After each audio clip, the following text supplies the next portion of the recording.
All right, let's dive right into this explainer and tackle a massive dilemma that almost every non-US streamer and content creator eventually faces. You know the drill. You're building an audience, the revenue is finally starting to flow, and you know you need to set up an LLC. It's an absolutely crucial step. But immediately, boom, you hit a massive roadblock. Look, getting an LLC up and running via streamlined services like the ITIN is 100% the smart move for international creators. You're completely right to take that step. But man, the second you start researching where to actually incorporate, you are just bombarded with conflicting advice. Where exactly do you plant your flag? Because if you ask 10 different online gurus, you're going to get 10 completely different, often totally contradictory answers, and it leaves most creators practically paralyzed by confusion. You'll typically see 3 names thrown around constantly: Delaware, Wyoming, and New Mexico. Well, we're going to quickly brush aside the noise today. Delaware? Actually, scratch that. It's great for massive tech startups seeking venture capital, but it's massive overkill for most solo creators like us. So we're going to focus exclusively on the heavyweight bout between the 2 most popular and, frankly, the most confusing options for streamers: Wyoming and New Mexico. So let's kick things off with round 1, costs and the tax trap. When you're trying to keep overhead low, upfront money is usually what grabs our attention before anything else, right? We're going to look at the surface level of our LLC iceberg first, and this brings us to an incredibly dramatic number: 0. Yep, $0. New Mexico is famous for being a budget-friendly state, and here is its ultimate party trick. It is literally the only U.S. state that requires absolutely no annual report. That means outside of paying your registered agent, you pay exactly $0 a year to the state government just to keep your LLC alive and compliant. When we put them head to head, it's pretty striking. New Mexico only charges a $50 upfront filing fee, followed by that beautiful $0 annual fee. Wyoming, on the other hand, asks for $100 just to file, which is double the price, and then they require a short annual report that's going to set you back $60 every single year. So on the surface, New Mexico looks like the undeniable, undisputed winner. It seems like a total no-brainer. But hold on, because the filing fee is just the very tip of the iceberg. Let's talk taxes for a second, because this is where a lot of people suddenly get terrified. This is the whole tax trap you'll read about on forums. Wyoming proudly boasts 0% state income tax, but New Mexico? Well, they have a state income tax that can reach up to 5.9%. When international creators see that 5.9% compare to Wyoming's 0, they panic. Imagine the IRS kicking down their door and immediately just abandon New Mexico altogether. But here's the crucial reality check, and it's a big one. As a non-US resident, if you do not have physical operations in New Mexico, meaning you aren't renting an office, you don't have employees sitting at desks in Albuquerque, and you aren't storing physical inventory there, you usually owe them absolutely nothing. Practically speaking, for a solo streamer living in Europe or Asia, this 5.9% tax is a total non-issue. It's literally an illusion. So suddenly, the states are seemingly tied again. All right, moving right along to round 2, the hidden banking headache. Let's look below the surface, because this hidden operational cost is what usually ruins people's weeks. Because New Mexico is so cheap, it attracts a massive volume of LLC formations.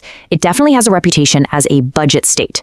And unfortunately, banking algorithms view massive volumes of cheap, budget LLCs with a lot of suspicion. While you absolutely can get a bank account with a New Mexico LLC, it frequently triggers really frustrating manual reviews, demands for extra paperwork, and super long delays. Wyoming, conversely, has spent decades building a reputation as the gold standard for business privacy and asset protection.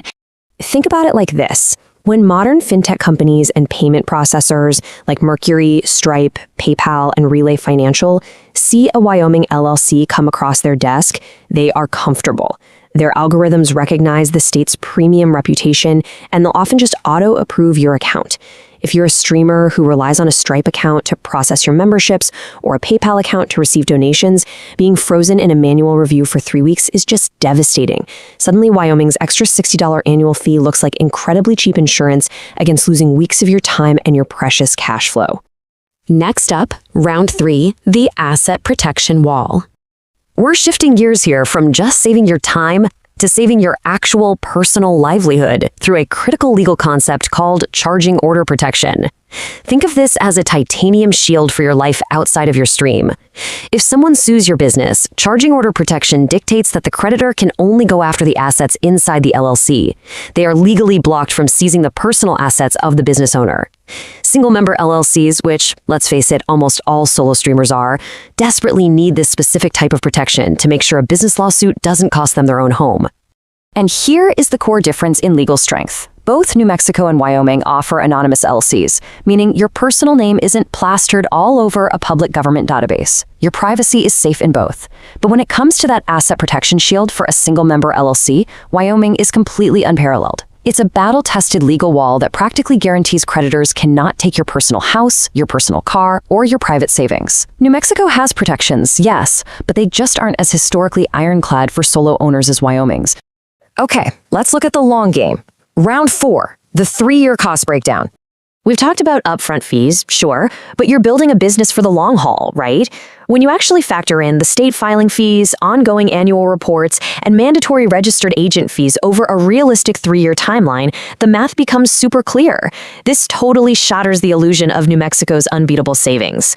Over 3 years, a New Mexico LLC will cost you a total of roughly $350. A Wyoming LLC over those exact same 3 years will cost you roughly $580.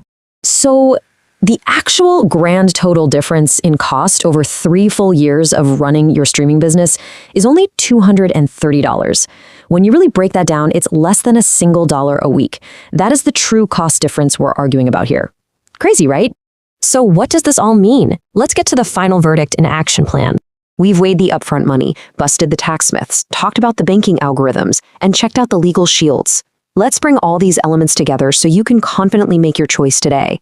Here's how you segment yourself. You should absolutely choose New Mexico if you are on the strictest of shoestring budgets, or if you're just setting up a passive holding company, or you want to basically set it and forget it with 0 yearly maintenance. It's phenomenal for that. However, if you're an active streamer, a content creator, or an affiliate marketer who needs to seamlessly connect to US payment gateways like Stripe, and you want frictionless, easy banking auto approvals, you must choose Wyoming. Let's just cut through all the online guru noise once and for all. For 90% of you watching this explainer who are actively building a streaming business and need reliable financial tools, Wyoming is the clear, undeniable winner. It just works so much better for active, digital, non-US entrepreneurs. So I'll leave you with this final thought as you go out there and set up your entity. With Wyoming, you're getting top-tier banking compatibility, a battle-tested legal wall, and a globally respected jurisdiction. So ask yourself, is total business peace of mind worth the cost of a candy bar a week to you? Thanks so much for diving into this explainer with me, and I'll catch you in the next one.